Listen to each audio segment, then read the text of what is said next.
Sebelum melanjutkan, jangan lupa subscribe dulu, terima kasih. Babak 102, Kerajaan Yuai. Akhirnya, dia berhasil menembus Ordo ke-9. Langit semakin cerah dan Xiaolong berhenti berlatih karena gembira di dalam hatinya.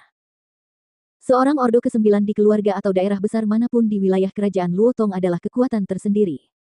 Di manor klan Huang sebelumnya, selain Huang Qide, hanya kepala pelayan Chen Ying yang merupakan ahli Ordo ke-9. Para tetua manor klan Huang itu baru saja mencapai tingkat ke-8 atau lebih buruk lagi, puncak akhir tingkat ke-7.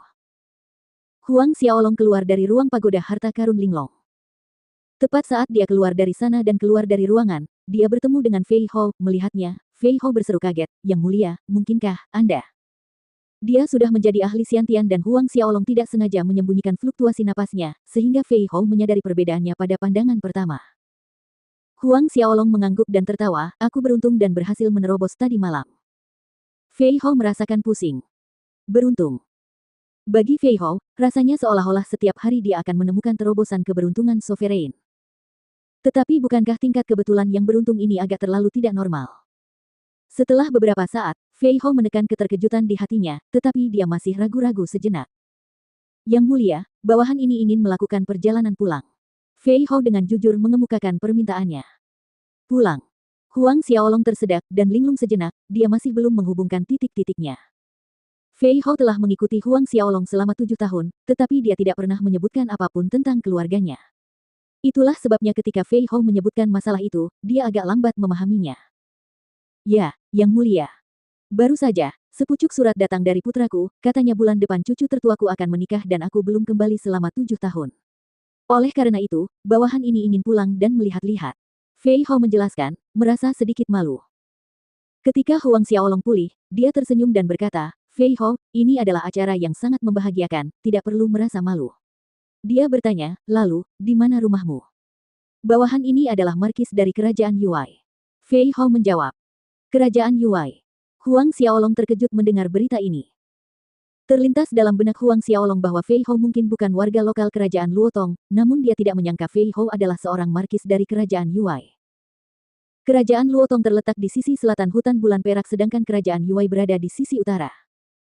Pengetahuan ini diperoleh dari jam-jam yang dihabiskannya di perpustakaan akademi. Kerajaan Yuai adalah salah satu kerajaan terkuat di antara ribuan kerajaan di bawah kekaisaran Duanren dan jauh lebih kuat daripada kerajaan Luotong berkali-kali.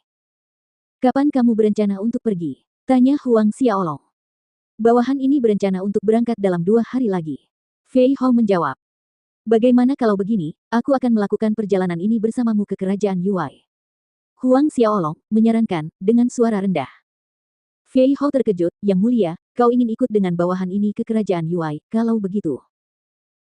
Huang Xiaolong melambaikan tangannya dengan acuh tak acuh, dan tertawa, "Karena ini adalah pernikahan cucu tertuamu, tidak peduli apapun, aku juga harus menyiapkan hadiah pernikahan, terlebih lagi, aku juga ingin melihat-lihat tempat baru. Apakah aku tidak diterima?" Sejak ia datang ke dunia ini, selain kerajaan Luotong, waktu Huang Xiaolong dihabiskan untuk berlatih di hutan bulan perak dan karena itu, ia ingin mengambil kesempatan ini untuk pergi keluar. Fei Hou segera tersenyum, "Yang mulia pergi bersama bawahan ini, tentu saja saya sangat senang." Huang Xiaolong berkata, "Kalau begitu pergilah dan buatlah pengaturan yang tepat, kita akan berangkat lusa." "Ya, terima kasih, Yang Mulia." Fei Hou menjawab dengan hormat, lalu berbalik dan pergi untuk mengatur sesuatu. Setelah Fei Hou pergi, Huang Xiaolong pergi ke aula utama. Kedua orang tuanya, Huang Peng dan Su Yan ada di sana, dan Huang Xiaolong memberitahu mereka bahwa dia akan pergi ke kerajaan Yuai bersama Fei Hou dalam waktu 2 hari.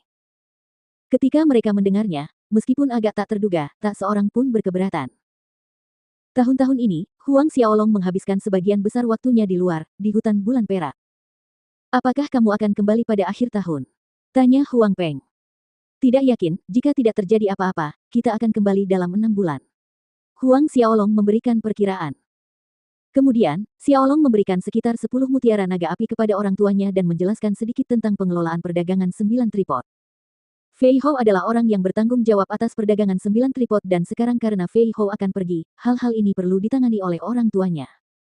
Untungnya, orang tuanya terlibat dalam beberapa aspek, dan dengan Marsekal Hao Tian di belakang mereka, seharusnya tidak ada masalah.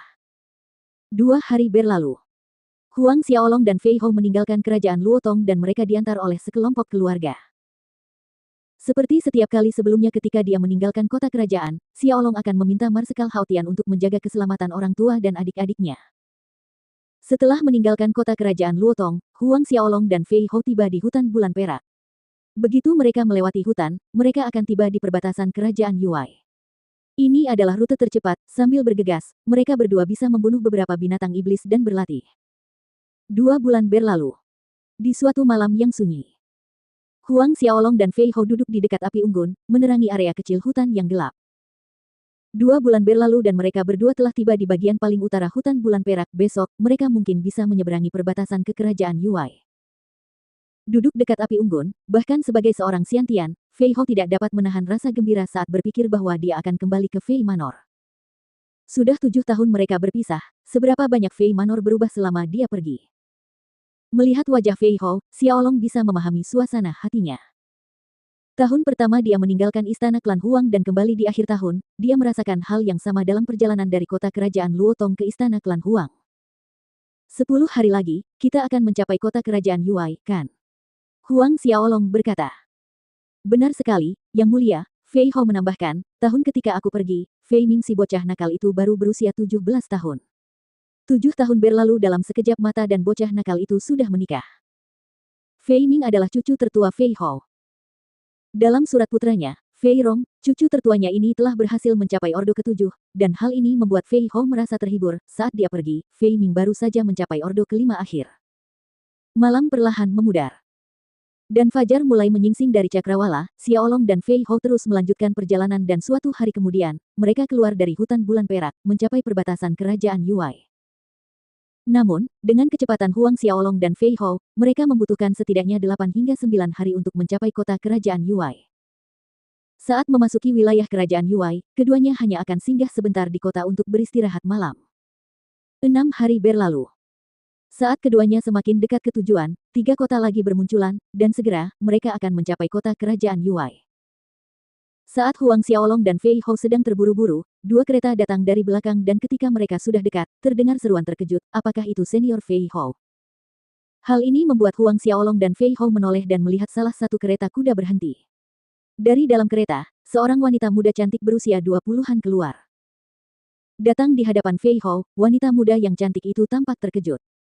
Terdengar sedikit kagum, dia bertanya lagi, apakah itu senior Fei Hou? Fei Hou mengamati wanita muda di depannya dengan ekspresi bingung, mengangguk, dan berkata, saya Fei Hou, dan kamu. Dia benar-benar tidak dapat mengingat siapa wanita muda di depannya ini.